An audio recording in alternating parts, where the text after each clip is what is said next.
नमस्कार, commodity roundup में आपका स्वागत है और हमें बेहद खुशी है आपको ये बताते हुए कि इब्जा का जो IBS सालाना का प्रोग्राम होता है उसमें CNBC आवाज़ को यहाँ पर बेहतरीन हिंदी बिजनेस चैनल के रूप में यहाँ पर सराहा गया है, अवार्ड भी दिया गया है। और आप देख सकते हैं CNBC आवाज़ लगातार यहाँ पर कमोडिटीज़ में काफ़ी काम करता रहा है। सोने चांदी पर जिस तरह का हमारा एनालिसिस, गेस, ट्रेडिंग स्ट्रैटेजीज और सभी मुद्दों पर जिस तरह से बात होती है उस लिहाज से फाइनेंशियल बिजनेस के हिसाब से यहाँ पर बेस्ट हिंदी बिजनेस चैनल का अवार्ड CNBC आवाज़ को दिया गया है। तो आप सभी का शुक्रिया अदा करना चाहेंगे जिस तरह से आप यहाँ पर पार्टिसिपेट करते हैं, सिर्फ सोने चांदी पर नहीं, कमोडिटीज़ पर नहीं, लेकिन क्योंकि जब बाकी जिस तरह की फाइनेंशियल न्यूज़, जिस तरह से बाकी के कमोडिटीज़, इक्विटीज़, करेंसीज़ की जिस तरह से हमारे यहाँ पर बात की जाती है तो पूरे ही चैनल को ओवरऑल इसकी जो अपॉर्चुनिटीज़ हैं, जिस तरह की इसकी परफॉर्मेंस है, उसको एक और यहाँ पर समिट में उभारा गया है, सराहा भी गया है। बात अब यहां पर करेंगे कमोडिटीज की, जहां पर कच्चे तेल से ही शुरुआत करेंगे। हमने देखा है $80 प्रति बैरल के आसपास अब यहां पर कच्चा तेल फिर से लौटता हुआ। आपको बता दें कि 2 हफ्ते के हाईस पर कच्चा तेल है और यहां पर 4% की तेजी इसी हफ्ते में हमने कच्चे तेल पर आते हुए देखी है। यहां से कैसी रह सकती है चाल, बताएंगे आपको। साथ ही बताएंगे कि सोने में क्या ये निवेश के बेहतर मौके हैं, क्योंकि सोने में इस हफ्ते हल्की सी मुनाफा वसूली है। पिछले हफ्ते यहां पर ऑल टाइम हाईज बने थे, लेकिन एक हफ्ते के दौरान में ही यहां पर सोने में खासी मुनाफा वसूली देखने को मिली है। तो क्या ये अपॉर्चुनिटी बाइंग के लायक लेवल्स हैं, इस पर भी करेंगे चर्चा। साथ ही बात करेंगे गेहूं की, जहां पर सरकारी खरीद अब यहां शुरू हो गई है। क्या टारगेट्स हैं, क्या वो पूरे होते हुए नजर आएंगे, कैसे हैं प्राइसेस, इन सब पर बात करने के लिए हमारे साथ कोटक सिक्योरिटीज के रविंद्र राव, त्रिशूल एंटरप्राइजेस के रुपेश दलाल और ब्रेक के बाद गेहूं पर बात करने के rural flower mills federation of India के प्रेसिडेंट प्रमोद कुमार एस जुड़ेंगे हमारे साथ। लेकिन शुरुआत कच्चे तेल के साथ ही कर लेते हैं, क्योंकि एक बड़े मूव इस हफ्ते में हमने वहीं आते हुए देखे हैं। कैसे देखते हैं आप रविंद्र क्रूड ऑयल प्राइसेस को? 88 का हाई था, फिर 70 का लो बना, अब 80 के आसपास के फिर से सर। वॉलेटिलिटी तो यहां पर काफी ज्यादा है। इन करंट लेवल्स पे ट्रेडर्स क्या करें? Good morning Manisha. First of all मैं आपको और आपके सारे CNBC आवाज के टीम को I would like to congratulate on the well deserved award. जैसे क्रूड का आपने बताया कि volatility is the name of the game now, और कमोडिटीज की अगर बात करें तो कमोडिटीज को वोलेटिलिटी से नहीं, we can not separate it. And जो करंट अनसर्टेनिटी है, आई थिंक उसके चलते volatility is very much expected.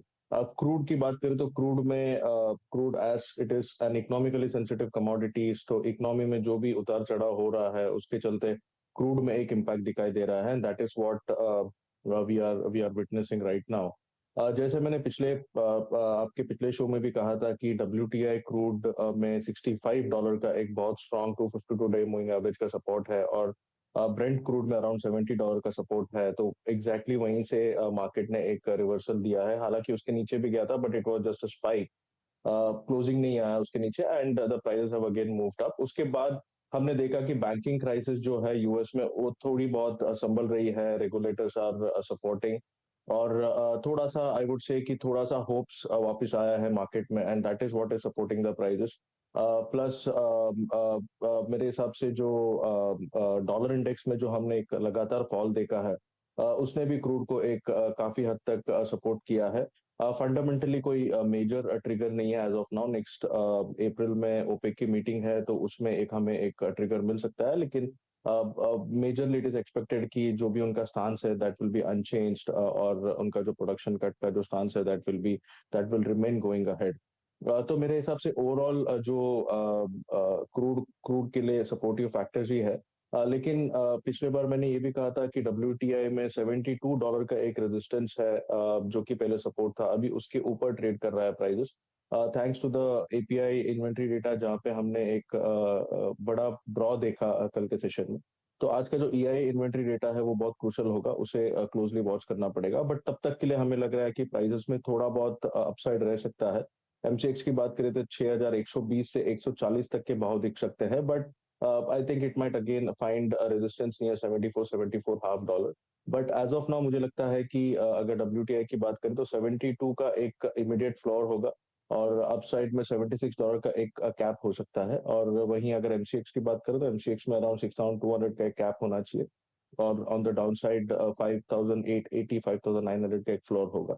तो मेरे हिसाब से ये रेंज में ट्रेड करेगा आज। इवनिंग सेशन तक it might trade with a positive bias, उसके बाद अगर EIA इन्वेंट्री सपोर्टिव आता है the way API has come, I think that might further support the prices.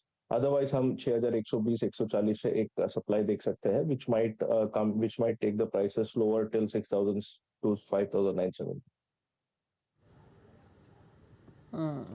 In fact कल हम मिस्टर नरेंद्र त्रेजा से बातचीत करें तो उनका भी व्यू यही था कि वापस 70 भी जा सकता है, ऊपर की तरफ 100 भी जा सकता है, लेकिन 80 एक ऐसा लेवल है जो कि एक एवरेज लेवल रहेगा कच्चे तेल का अगर लॉन्गर टर्म की बात करें तो। फिलहाल 6000 के आसपास प्राइसेस ट्रेड कर रहे हैं MCX पर।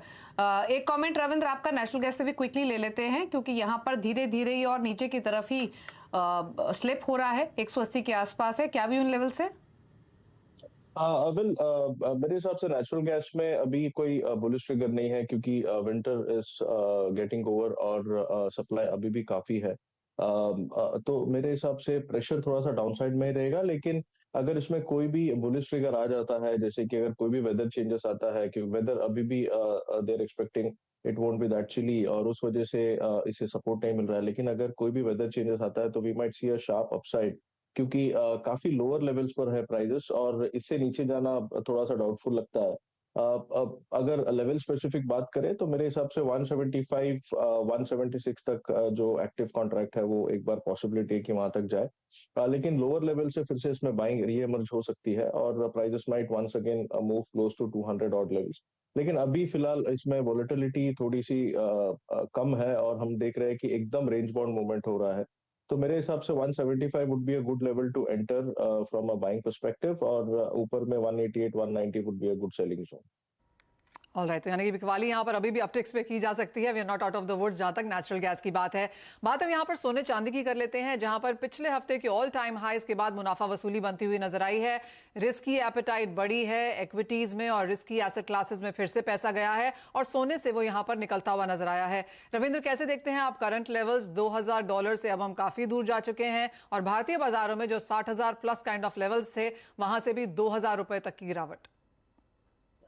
मेरे हिसाब से जो बैंकिंग क्राइसिस में थोड़ा बहुत जो होप्स वापस आया है, I think that is what is pressurising gold prices, क्योंकि जो फेड गवर्नर्स के जो स्टेटमेंट्स आ रहे हैं वो यही दिखा रहा है कि they might contain this banking crisis, but inflation control करना बहुत इंपॉर्टेंट है और उसके लिए इंटरेस्ट रेट का बढ़ना भी बहुत इंपॉर्टेंट है। तो इससे अभी क्या हुआ है कि मई का जो मीटिंग है उसमें जो बढ़त है, जो फेड बढ़ाने वाला है interest rate, that is still I would say it is between pause and 25 basis point.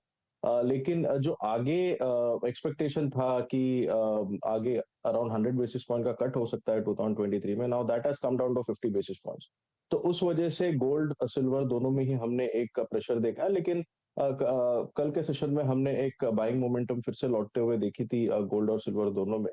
तो पॉसिबिलिटी है कि डॉलर इंडेक्स में जो वीकनेस है वो गोल्ड सिल्वर को फिर से एक बार बूस्ट कर सकता है और जो रेट हाइक साइकिल है that is now nearing an end. हो सकता है कि एक छोटा मोटा वोलेटिलिटी हो सकता है, but otherwise I think the overall scenario is that the rate hike cycle में and that might be supportive for non-yielding bullions। तो मेरे हिसाब से गोल्ड अभी भी एक पॉजिटिव ट्रेजेक्टरी में है। जैसे मैंने पहले भी कहा था कि वीकली बेसिस पे स्पॉट गोल्ड का 1990 के ऊपर क्लोजिंग आना बहुत इंपॉर्टेंट है, क्योंकि एक inverse head and shoulder break है टेक्निकल चार्ट्स के हिसाब से, और अगर वो 1990 के ऊपर क्लोजिंग आ जाता है स्पॉट बेसिस पे तो we might see prices going higher towards 2100 120 which has not yet happened. तो पॉसिबिलिटी है कि ये वीक में एक बार वो ब्रेक हो जाए। सिमिलरली सिल्वर में I think 72,000 is very very crucial. 72,000 के ऊपर अगर क्लोजिंग आ जाता है इसमें, then we are headed towards 75 and also 80,000 odd levels. अगर स्पॉट की बात करें तो $24 से $24.5 का एक स्टिफ रेजिस्टेंस है, इट्स अ चैनल रेजिस्टेंस। अगर वो निकल जाता है तो then we might see silver prices going higher towards again towards $28-30। तो मेरे हिसाब से ये हर्डल्स है गोल्ड सिल्वर दोनों में ही प्राइस एक्शन के हिसाब से। Fundamentals are still supportive. मेरे हिसाब से एक ट्रिगर चाहिए ब्रेकआउट के लिए, अगर ब्रेकआउट हो जाता है then we are set for the next higher leg. Okay, तो नेक्स्ट अपमूव के लिए तैयार, एक ट्रिगर की कमी और 70,000 के ऊपर सिल्वर खुद को होल्ड करते हुए आगे बढ़ेंगे। बात बेस मेटल्स की कर लेते हैं, जहां पर लगातार हम थोड़ा प्रेशर ही देख रहे हैं, बहुत ज्यादा एक्शन तेजी मंदी का है नहीं, लेकिन लाल निशान में ही प्राइसेस कल भी थे और आज भी वही रुझान देखने को मिल रहा है। रुपेश, क्या व्यू है आपका बेस मेटल्स पर? बेस मेटल मुझे लग रहा है कि कॉपर पे एक थोड़ा ध्यान देना चाहिए, जैसे अभी भी डाउनवर्ड ट्रेडिंग लग रहा है मार्केट में, लेकिन अराउंड 790 800 के आसपास अगर आता है तो डेफिनेटली वो सेल काउंटर बनता है विद स्टॉप लॉस ऑफ 805। मुझे लग रहा है आने वाले दिनों में एक बार 770 के आसपास का वो दिखना चाहिए। तो ये बात हुई मेटल्स की। यहाँ पे रविंद्र, आपकी टॉपिक क्या होगी? क्योंकि कॉपर की अगर बात करें तो इस हफ्ते 1% जैसे गेंस देखने को मिल रहे हैं। एल्यूमिनियम में आज यहाँ पर बढ़त देखने को मिली है। जिंक में भी हल्का सा सपोर्ट है। कोई टॉप ट्रेड्स आप जहाँ पर देख रहे हो? आई थिंक कॉपर मेरे हिसाब से लोअर लेवल्स पे सपोर्ट लेगा, क्योंकि अगर आप देखें तो चाइना में जो हाउसिंग मार्केट है दैट इज स्लाइटली रिकवरिंग, और चाइना का जो होप्स है, आई थिंक रिकवरी होप्स है, that is going to happen going ahead. It might be slow, लेकिन the entire focus is on Chinese recovery in case of crude oil as well as on base metals. और dollar index में जो गिरावट है, I think that is supporting the base metals back. तो मेरे हिसाब से कॉपर में भी हम एक डाउनसाइड में बाइंग ही करना चाहिए, क्योंकि 767 का एक स्ट्रॉन्ग सपोर्ट है। जब तक कि इसके नीचे नहीं जाता, I think copper might take support at lower levels, क्योंकि अगर इन्वेंट्री लेवल्स देखें तो inventory levels is also supporting copper prices. तो मेरे हिसाब से कॉपर में एक बार बाई साइड में रहना चाहिए। सेकंड, जिंक और एल्यूमिनियम भी दोनों भी मेरे हिसाब से एक पॉजिटिव ट्रेजेक्टरी में ही है। जिंक में पॉसिबिलिटी है कि एक बार 259 से 260 तक के लेवल्स दिख सकते हैं, तो 255 254 तक आता है तो it's a good buying opportunity. Aluminium में प्राइसेस नीचे के लेवल्स पे काफी अच्छा सपोर्ट ले रहे हैं। 202 200 levels are a good support zone. Possibility है कि फिर से एक बार 211 212 तक के लेवल दिख सकते हैं। तो मेरे हिसाब से लोअर लेवल्स पे बेस मेटल्स में भी एक बाइंग ही बनती है, specially on back of weakness in the dollar index. Alright, तो खरीदारी यहाँ पर मेटल्स में भी बनती हुई नजर आ रही है। एक सपोर्ट फैक्टर हमने यहाँ पर कमोडिटीज, टैंजिबल कमोडिटीज में आता हुआ देखा है। रिस्की एसेट्स में यहाँ पर फिर से खरीदारी आई है तो उसका फायदा है, और क्लियरली वो ओपन इंटरेस्ट में भी नजर आता है, क्योंकि वही पैसा हम यहाँ पर इक्विटीज से निकल के कमोडिटीज में, फिर कमोडिटीज से निकल के वापस इक्विटीज में बनता हुआ देख भी रहे हैं। लेकिन इसी के साथ एक ब्रेक के लिए भी रुकेंगे। बहुत शुक्रिया रविंद्र साथ जुड़ने के लिए। ब्रेक के बाद यहाँ पर एग्रीकल्चर कमोडिटीज पर बात करेंगे। गेहूं पर ज्यादा बेहतर तवज्जो होगी इस ब्रेक के बाद।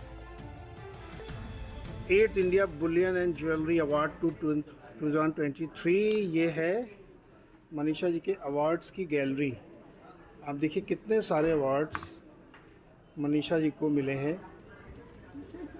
कमोडिटीज़ के तमाम शोज़ के लिए, इनके कंट्रीब्यूशन के लिए, इतने सारे अवार्ड। और ये रही मनीषा मैम। कैसा लग रहा है मैम आपको? बहुत बेहतरीन, thank you for doing this. कितने अवार्ड जीत चुके हैं अब तक आप? आई थिंक साल के 7-8 तो कहीं नहीं गए।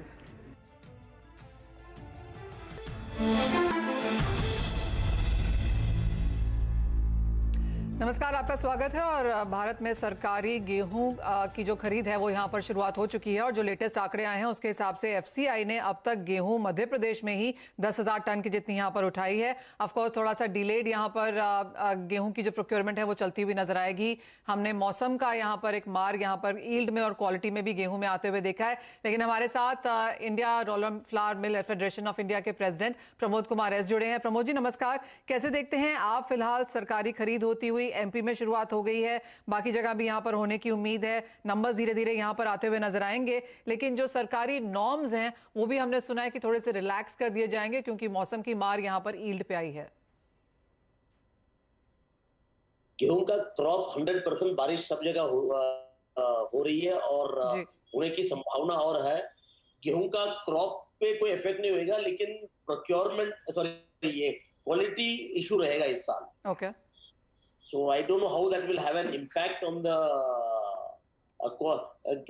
गेहूं जरूर खराब होएगा, ईल्ड पे फर्क नहीं पड़ेगा, लेकिन अच्छा गेहूं की दिक्कत रहेगी इस साल पूरा। बिकॉज एमपी में बारिश हुआ है, राजस्थान में बारिश है और पंजाब हरियाणा में तो है ही है, तो ज्यादातर लगता है कि लस्टर लॉस गेहूं होएगा। प्रमोद जी, प्रोक्योरमेंट में ज्यादा इफेक्ट नहीं आना चाहिए। क्यों?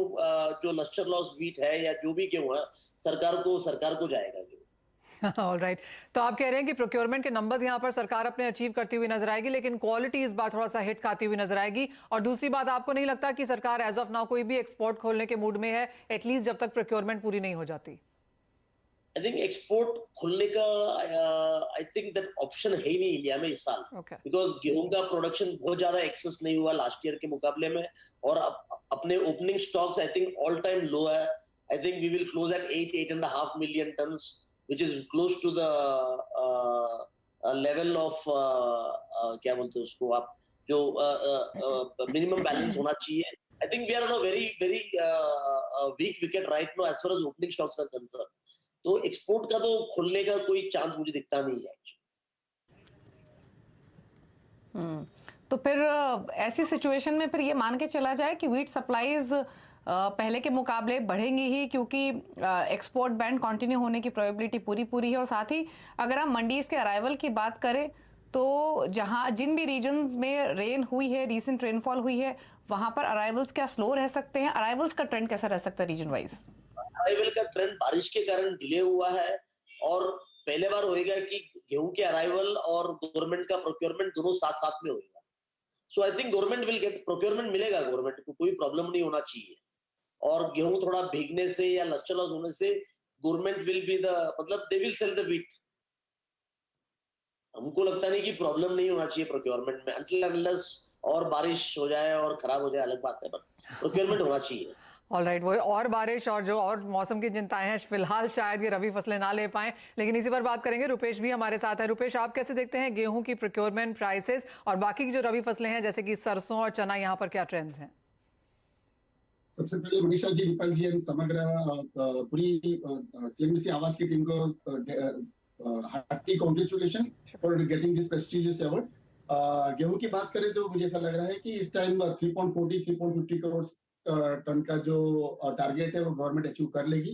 डेफिनेटली लस्टर लॉस हुआ है, क्वालिटी डैमेज होगी. बारिश अभी भी ये वीकेंड में बारिश बता रहे हैं कि फ्राइडे सैटरडे संडे को वापस बारिश है, पर्टिकुलरली गुजरात, राजस्थान और सेंट्रल इंडिया और नॉर्थ इंडिया में. तो that will impact the quality of wheat. तो लेकिन एफसीआई के वेयरहाउस में जो माल जा रहा है उसमें क्वालिटी का इतना दिक्कत नहीं आती है. इस टाइम ऐसा रहेगा, हल्का माल और अच्छे माल के बीच का डिफरेंस बढ़ते जाएगा और ऑलरेडी बढ़ना चालू हो गया है. अच्छे माल की डिमांड भी अभी मार्केट में दिख रही है और आने वाले दिनों में जो स्टॉक करते हैं, जो रिटेलर जो कंज्यूम करते हैं, वो अच्छे माल पसंद करते हैं. तो मुझे लग रहा है कि उसकी डिमांड अच्छी रहेगी. और एक्सपोर्ट की जो बात करें तो मुझे नहीं लग रहा है कि इलेक्शन तक, नेक्स्ट 2024 इलेक्शन तक एक्सपोर्ट के लिए गवर्नमेंट सोच भी सकता है, बिकॉज ऑलरेडी 8 से 10 लाख टन के आसपास का क्रॉप का डैमेज है. क्लोजिंग स्टॉक, ओपनिंग स्टॉक एकदम कमजोर है. ओवरऑल गेहूं की सिचुएशन ऐसा बोल सकते हैं कि अगर ये हल्का वाला माल एफसीआई के वेयरहाउस में आ जाएगा तो स्टॉक स्थिति कंफर्टेबल हो जाएगी, लेकिन प्राइसेस थोड़े भी इंस्टेबल हो सकते हैं. Okay. बाकी सब सरसों की बात करें तो जो पहले लास्ट मार्च महीने के स्टार्टिंग में दिख रहा था कि approximately 1 crore 10-15 tonne 1.10 to 1.15 crore tonne के आसपास का क्रॉप अंदाजा गया था. मुझे ऐसा लग रहा है कि 10 से 15 लाख टन के आसपास की ये जो अनफेवरेबल वेदर हुई है उसके कारण उसका थोड़ी नुकसान हो सकती है. तो 1 करोड़ टन के आसपास का क्रॉप का अंदाजा है सरसों का. भाव भी अभी नीचे के भाव से अराउंड 400 से 500 रुपए की तेजी आई हुई है. लंबी तेजी सरसों के भाव में दिख नहीं रही है, लेकिन अगर ये नेक्स्ट वाले अभी जो बारिश आ रही है, वीकेंड में बारिश है, अगर ज्यादा अनफेवरेबल रहेगी तो मुझे लग रहा है 1 करोड़ टन के अंदर भी सरसों का क्रॉप जा सकता है. ओके, चलिए, तो ये तो बात हुई व्हीट, चना और सरसों की. फटाफट से स्ट्रैटेजीज भी ले लेते हैं. रुपेश, क्विकली एग्री बास्केट से कोई पिक्स आपकी? Again I will bet on जीरा. मुझे लग रहा है जीरा अपवर्ड मूव में ही जा रहा है और आगे भी जीरा में फंडामेंटल स्ट्रॉन्ग है. एक बार अगर ये 360 का लेवल क्रॉस कर लेता है 36,000 का, तो मुझे लग रहा है 37,500 नजदीक में दिख जाएगा. ओके, चलिए, तो ये रही स्ट्रैटेजी जीरे पर. शुक्रिया रुपेश आपका, विवेक जी आपका भी आने के लिए शो में अपने व्यूज देने के लिए. इसी के साथ एक ब्रेक का वक्त हो गया. मुझे और मनीषा जी को दीजिए इजाजत. ब्रेक के उस पर आप देख सकते हैं फ्यूचर एक्सप्रेस वीरेन के साथ. नमस्कार.